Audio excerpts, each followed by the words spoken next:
Shalom Shemen, c'est le frère Moulumba bin Kazadi.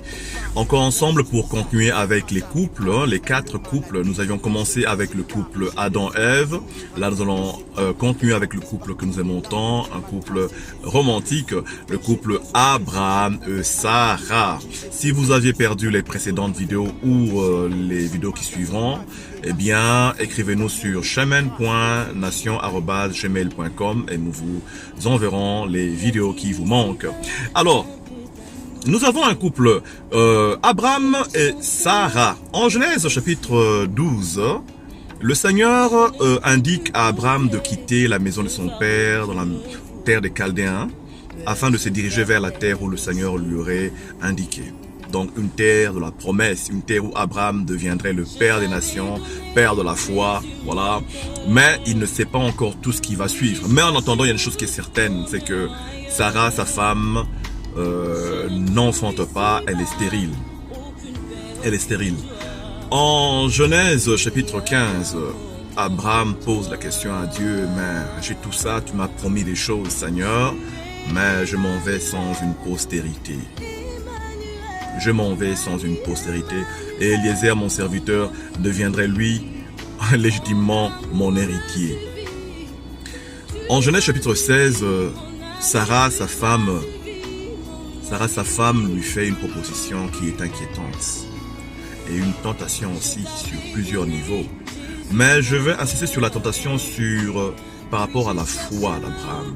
La foi que Dieu lui aurait donné un enfant au travers de sa femme légitime. De sa femme de l'amour de sa vie, la femme de sa jeunesse, la femme de ta jeunesse. Eh bien, Sarah, dans sa faiblesse, mais dans l'amour, puisqu'elle aimait Abraham, elle voyait sa préoccupation. Ton conjoint, ta conjointe, voit ta préoccupation. Elle sent la préoccupation d'Abraham. Elle sent cela. Et quelle est sa solution? De même que Ève proposa à Adam le fruit, pensant que voilà, il ne peut pas rater cela. Eh bien, Sarah commet l'erreur et elle va s'en rendre compte après de livrer son mari à sa servante Agar. Au moins qu'elle ait des enfants au travers d'Agar. Bien-aimé, crois en la promesse du Seigneur.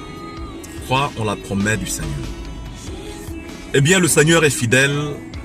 Il n'a pas abandonné ce couple dans cette erreur. Il n'a pas abandonné ce couple comme ça. Et le Seigneur va insister dans la vie d'Abraham. Jusqu'à visiter Abraham. Et lui dire, l'année prochaine, à cette époque-ci, Sarah, ta femme, enfantera. Bien-aimé, tu t'es rendu compte que tu as mis ton conjoint, ton mari, ton épouse, dans une situation peu confortable. Tu t'es rendu compte que tu as mis ton couple dans une situation peu confortable. Mais sache que le Seigneur, le Dieu fidèle, demeure fidèle. Si nous sommes infidèles, il demeure fidèle. Eh bien, le Seigneur accomplira sa promesse. Le Seigneur accomplira sa promesse pour ce couple. Il accomplira sa promesse pour Abraham. Et Sarah sera heureuse. Sarah sera heureuse. Bien qu'elle n'a pas cru au début en la promesse du Seigneur, en riant, est-ce que je peux vraiment à mon âge? Et tu te poses des questions encore aujourd'hui. Seigneur, est-ce que tu peux vraiment dans ma vie? Tu peux être mari ou épouse, femme. Te pose des questions. Seigneur, est-ce que vraiment je pourrais être sujet de joie pour mon foyer? Sujet de joie pour ma maison, pour mon mariage, pour ceux qui sont autour de moi. Le Seigneur est capable. Dans leur vieillesse, il a pourvu. Le Seigneur est capable. Le lion de la tribu de Juda. Le lion de la tribu de Juda est capable de faire quelque chose de spécial pour ta vie. Ton foyer, alléluia, a l'espoir. Il y a l'espoir pour ton foyer, pour ton couple. Crois au Seigneur Jésus et tu verras des miracles, des prodiges. Le Seigneur est fidèle. Le Dieu d'Abraham soit votre Dieu. Qu'il restaure votre couple car Isaac est finalement arrivé. Dieu vous bénisse. Le Dieu de la promesse. Shalom Shemen.